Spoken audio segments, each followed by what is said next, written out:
I'm pissed at my dad because he keeps giving his carer benefits to my sisters, who visit him at the most once a week, instead of giving them to me, the one who actually cares enough to help him, so I'm leaving it to the providers to take care of him from now on.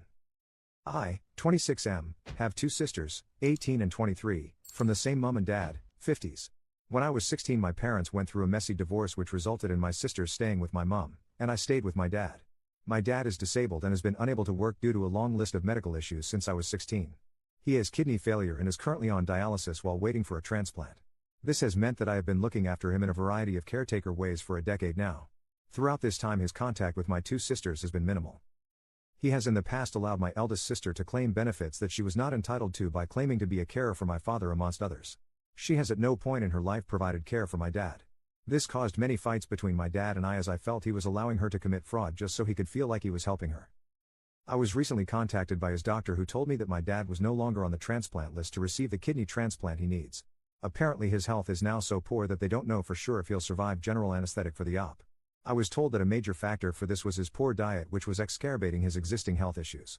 Hearing this my wife and I decided to move back in with my dad to try and get him onto a healthier diet to hopefully prepare his body for the transplant he needs. After we moved in I was going through his most recent letters when I discovered a letter informing him that my youngest sister had applied for a grant for young carers as a result of caring for him. My dad is lucky to see my sister once a month, let alone the 16 hours a week this grant requires. I confronted him and he said he was just trying to help her out in any way he could. This again led to a massive fight as currently me and my wife are the only family members supporting him. My sisters do nothing for him. They are both adults and yet neither has lifted a single finger once to help him. And yet, here he is again essentially committing fraud to help them out. We can't help but feel taken for granted and simply unappreciated. We do everything we possibly can for him, sacrifice our time, energy and money to ensure he has a more comfortable life, but time and again he chooses to focus his energy on helping my sisters cheat their way to funds and benefits they don't deserve. He's never once asked them to help him, so the burden of responsibility for his care rests entirely on our shoulders, despite the fact that of the three siblings I am the only one not currently receiving any benefit related to his care. We are now at the point where we are considering pulling all our support, financial and physical, and leaving his care entirely to the two women who are actually benefiting from providing it. Am I a jerk for withdrawing support from my father? Update, 4 years later. I remember this post as my dad's birthday recently passed and thought I might as well give an update, even though no one asked.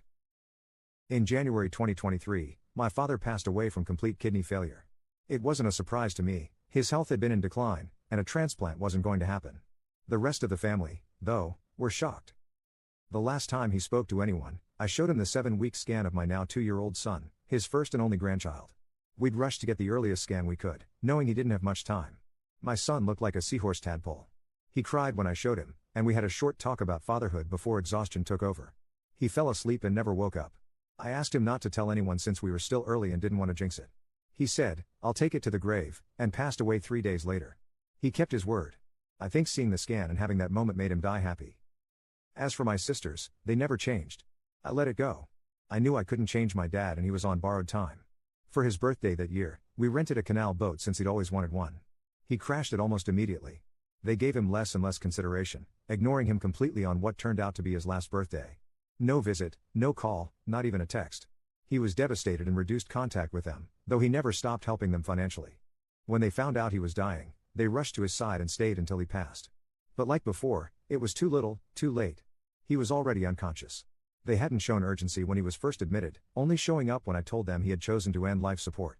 I'd been told the day he was admitted, over 2 weeks earlier, that he might not survive. I believed it. I'd seen him in these situations before, and this time felt different. The rest of the family still thought he would recover and didn't treat him as a priority. Eventually, my dad asked me if he was dying. Everyone else had been giving him false hope, mostly for themselves, so I had to tell him, "Yes, you're going to die soon." That was not an easy conversation. He passed surrounded by family who barely gave him their time when he was alive. My sisters definitely regret how they treated him, but it's too late. We were civil at the funeral but haven't spoken since.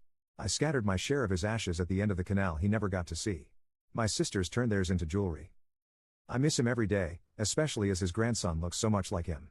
It's a shame things never got resolved with his daughters while he was alive, but I think he died a happy man, and that's enough for me.